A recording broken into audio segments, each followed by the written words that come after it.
এই মুহূর্তে বাজারে ভীষণ প্রচলিত ওজন কমানোর ওষুধ হচ্ছে GLP-1 অ্যানালগ।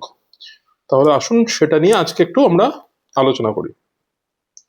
GLP-1 অ্যানালগ আমরা যেটা এখন প্রচলন হচ্ছে সেটা মূলত ওজন কমানোর জন্য, যদিও ওষুধটা কিন্তু প্রথম যখন বেরিয়েছিল তখন কিন্তু ডায়াবেটিসের ওষুধ হিসেবে বেরিয়েছিল। তো এটাতে কি হয়, এটাতে আমার খাবার যে ইচ্ছেটা সেটা কমে আসে। অল্প পরিমাণে খাবার খেলেই আপনার মনে হবে যে আপনার পেট ভরে গেছে, সুতরাং খাবার খাওয়ার পরিমাণটা কিন্তু কমে আসবে। তো এটাই প্রধান কাজ এটার। তো এটাতে কি হয়, আমরা সবাই জানি যে যদি আমাকে ওজন কমাতে হয় তাহলে আমাকে খাওয়া কমাতে হবে। তো তার জন্য কি দরকার, তার জন্য ভীষণ একটা ইচ্ছা শক্তি দরকার। কিন্তু GLP-1 নিলে সেই ইচ্ছা শক্তিটার অতটা দাম আর কিছু নেই। আপনি ইঞ্জেকশন নিচ্ছেন বা ওষুধ খাচ্ছেন GLP-1 এর, এবং তাতে আপনার খাবার ইচ্ছে কমে আসছে, অল্প খেলেই পেট ভরে যাচ্ছে, বারবার যে আপনার খাবার ইচ্ছে, ছোট ছোট স্ন্যাক্স নেওয়ার ইচ্ছে সেগুলোও কমে আসছে, সুতরাং ওভারঅল আপনার ওজন কমাতে হেল্প করছে। তো এখন GLP-1 এর যে প্রচলিত ওষুধগুলো বাজারে পাওয়া যাচ্ছে তাতে কিন্তু ওজন অনেকটাই কমে, এবং যাদের ওজন অনেকটা বেশি, যাদের আমরা বলি মরবিড ওবেসিটি পেশেন্ট, তাদের কিন্তু ভীষণ ভীষণ কার্যকরী ওষুধ এই GLP-1।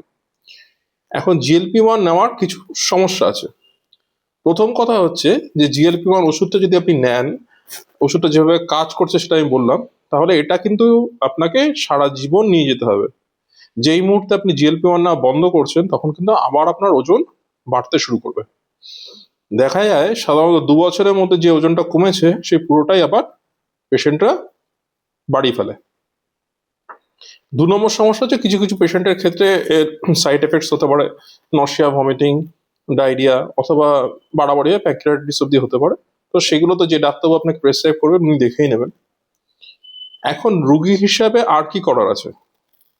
প্রথমত GLP-1 একটা সাময়িক ব্যবস্থা হিসেবে যদি আমি নিই, তাহলে সেক্ষেত্রে আমাকে মনে রাখতে হবে যে লং টার্ম ওয়েট লসের ক্ষেত্রে কিন্তু এখনো খাবার নিয়ন্ত্রণ করা এবং এক্সারসাইজ, এই দুটোর কিন্তু কোনো বিকল্প নেই।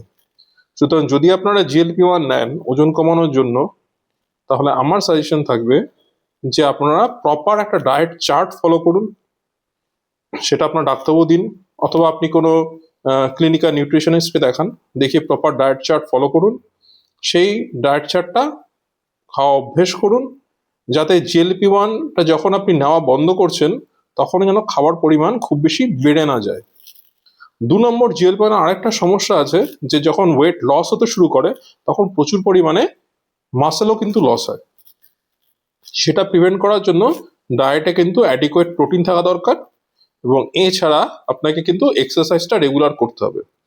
রেগুলার যদি এক্সারসাইজ করেন তাহলে কি সুবিধা হবে, যে GLP-1 বন্ধ করার পরেও যে আবার ওজন বেড়ে যাওয়ার যে প্রবণতাটা সেটা কিন্তু কম হবে, 1 নম্বর।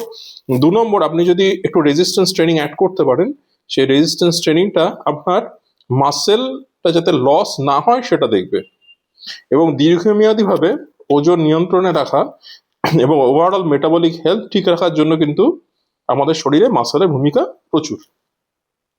সুতরাং মনে রাখতে হবে GLP-1টা নিলে পরে এটা একটা চিরস্থায়ী সমাধান হিসেবে চিন্তা করলে হবে না। মনে রাখতে হবে এটা সাময়িকভাবে নেওয়া হচ্ছে, যেটা আমাকে দ্রুত ওজন কমাতে সাহায্য করবে, কিন্তু আমাকে ভরসা করতে হবে সঠিক খাদ্যাভ্যাস, সঠিক জীবনযাপন, সঠিক জীবনযাত্রা, এবং আমার ঘুম, এক্সারসাইজ, এই সবগুলো কিন্তু আমার জরুরি, যদি আমি দীর্ঘমেয়াদীভাবে সেই ওজনটা ধরে রাখতে চাই।